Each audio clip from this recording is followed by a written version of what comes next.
Bonjour à tous, c'est Valentin et aujourd'hui je voulais vous parler un petit peu des pots. Quel pot faut-il utiliser pour les Sarracenia?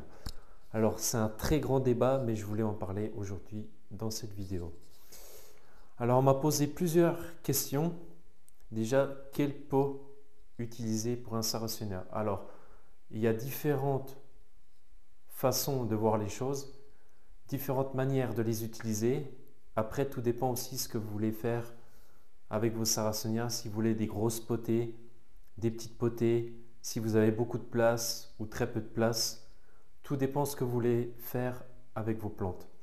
Alors moi, il faut savoir que j'utilise des pots carrés pour mes pieds, pour tous mes pieds mères, j'utilise du pot minimum de 3, 4 litres, voire 2 litres 5, mais bien évidemment du pot carré pour la place.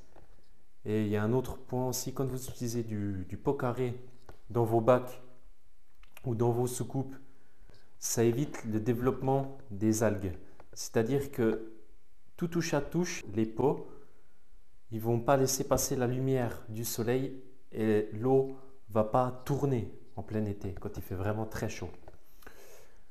Après, pour les divisions ou les plus petites plantes, j'utilise du pot de 11 par 11, tout simple. Ça va faire un petit peu, enfin à peu près, je vais dire 1 litre. Pour les Sarracenia, il n'y a que pour les Sarracenia purpurea que j'utilise vraiment du pot rond, c'est-à-dire du pot de 2 litres 5, 3 litres. Parce que vraiment les purpurea, il faut vraiment que ça baigne dans l'eau à ras et ça fait des grosses touffes. Et je trouve que c'est plus joli dans des pots ronds. Mais après, ce n'est que mon point de vue. Par exemple, si vous mettez un Sarracenia purpurea qui est tout le temps engorgé d'eau dans un pot comme ça, assez haut, de 4 à 5 litres, vous aurez des bacs de minimum 15 à 20 cm. Là, le pot, il fait 20 cm de hauteur. Faudrait que votre bac il fasse 20 cm de hauteur pour vraiment que la plante soit immergée dans l'eau. Donc, c'est vraiment pas le top. Moi, j'utilise des pots qui viennent un peu de chez différents fournisseurs. D'ailleurs, je vous mettrai quelques liens dans la vidéo de où c'est que j'achète mes pots. Parce qu'après, il faut faire très attention. Quand vous achetez vos pots, déjà, les pots de 4-5 litres, c'est très cher.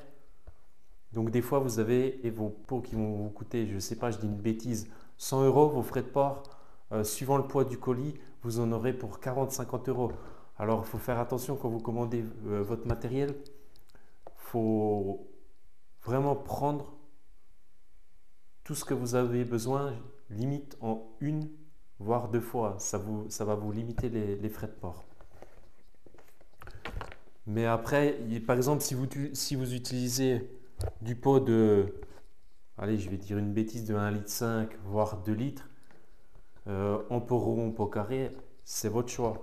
Mais c'est-à-dire que le Sarracenia, tellement s'agrandit vite, vous allez les diviser plus souvent ou les rempoter plus souvent.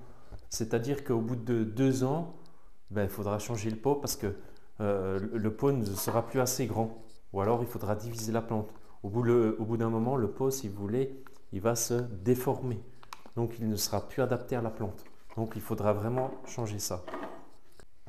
Donc pour conclure, pour moi le meilleur pot c'est du pot carré et non du pot rond. De minimum 2 litres à 3 litres avec une hauteur de 11 à 12 cm. Et voilà. En tous les cas, merci d'avoir regardé la vidéo. Abonne-toi si ce n'est pas déjà fait. Et on se retrouvera pour la prochaine vidéo qui sera le montage de la serre. Merci à tous. Ciao, ciao.